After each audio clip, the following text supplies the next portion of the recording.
Hello friends, ఈరోజు మనం ఎంతో టేస్టీగా ఉండే బండ పచ్చడి ఎలా ప్రిపేర్ చేయాలో చూస్తామండి. మరి తయారీ విధానంలోకి వెళ్ళిపోదామా రండి. హలో ఫ్రెండ్స్ అందరికీ, ఈరోజు మనం బండ పచ్చడి ఎలా ప్రిపేర్ చేసుకోవాలో చూస్తామండి. దీనికి ఏం అవసరం లేదండి. ఇంట్లో మీకు ఏదైనా సరే అంటే వండుకోవడానికి ఏమీ లేదన్నప్పుడు సింపుల్గా అయిపోయే పచ్చడి అండి ఇది. నేను 3 మీడియం సైజ్ ఆనియన్స్ తీసుకున్నానండి. 2 టమాటోస్ కట్ చేసి పెట్టుకున్నాను. ఒక తెల్లపాయి, కొంచెం కొత్తిమీర, కరివేపాకు, పచ్చిమిరపకాయలు అండ్ కొద్దిగా చింతపండు కూడా తీసుకున్నానండి. సో ఇవన్నీ మనం ఏవి వేయించుకోవాల్సిన అవసరం లేదు, పచ్చిగానే మిక్సీకి వేసుకోవాలండి. ముందుగా అండి మిక్సీ జార్లో పచ్చిమిరపకాయలు, చింతపండు, తెల్లపాయలు, కొత్తిమీర, నెక్స్ట్ కరివేపాకు అండి. వీటితో పాటు కొంచెం సాల్ట్ కూడా వేసుకుంటున్నాను. ఆల్మోస్ట్ అలా 1 స్పూన్ సాల్ట్ వేసుకుంటున్నానండి.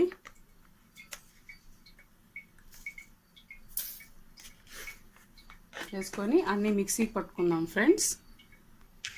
ఇవన్నీ ఇలా మిక్సీ పట్టేసుకున్న తర్వాత అండి ఇందులోనే టమాటోస్ వేస్తున్నానండి. టమాటోస్ ప్లస్ ఆనియన్స్ కూడా వేసుకొని మరీ మెత్తగా కాకుండా కొంచెం కచ్చా పచ్చగా దీన్ని గ్రైండ్ చేసుకుంటామండి. ఇలా మిక్సీ పట్టేసుకున్న వాటినండి ఒక బౌల్లోకి ట్రాన్స్ఫర్ చేసేస్తున్నాను.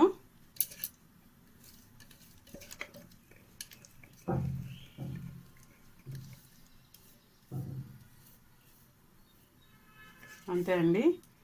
దీంట్లో ఆవాలు, మినపప్పు తిరగమాత పెట్టుకుంటే ఎంతో టేస్టీగా ఉండే బండ పచ్చడి రెడీ అయిపోయిందండి. ఓకేనా, మనం ఇప్పుడు తిరగమాత పెట్టుకుందాం ఫ్రెండ్స్. బాణట్లో నూనె కాగిపోయిందండి. ఇప్పుడు దీంట్లో కొంచెం ఆవాలు,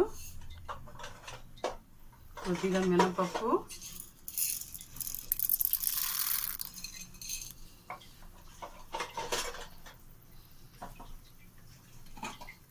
ఒక ఎండుమిరపకాయ అండి,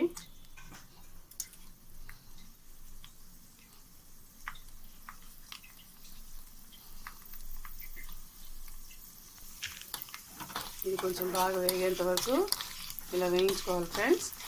ఇది బాగా వేగిన తర్వాత మనం తీసి దీన్ని పచ్చడిలో మిక్స్ చేసేసుకోవచ్చండి. చాలా టేస్టీగా ఉంటుందండి. ఇంట్లో ఏమి కూరలు ఏం లేనప్పుడు ఇన్స్టంటేనియస్గా మీరు ఏదైనా పచ్చడి అవి చేసుకోవాలంటే ఈ పచ్చడి ట్రై చేయొచ్చు ఫ్రెండ్స్. చాలా బాగుంటుందండి. అసలు ఎంత రుచిగా ఉంటుందంటే వేడి అన్నంలో కానీ కలుపుకొని తింటే చాలా రుచిగా ఉంటుందండి ఫ్రెండ్స్.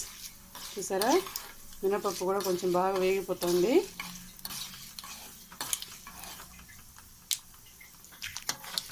సో ఈ టైంలో నేను స్టవ్ కట్టేసుకుంటున్నానండి.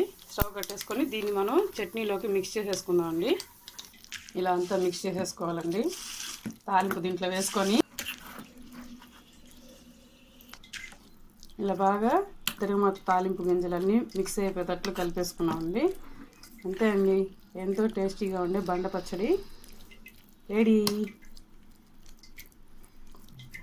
ఓకేనా అండి, ఈ వీడియో కనుక మీకు నచ్చినట్లయితే లైక్ చేయండి, షేర్ చేయండి అండ్ సబ్స్క్రైబ్ చేయండి ఫ్రెండ్స్. తప్పకుండా షేర్ చేయడం మాత్రం మర్చిపోకండి, సబ్స్క్రైబ్ చేయడం కూడా మర్చిపోకండి. మీ ఫ్రెండ్స్కి కూడా చెప్పండి ఫ్రెండ్స్. ఓకేనా మరి, బాయ్.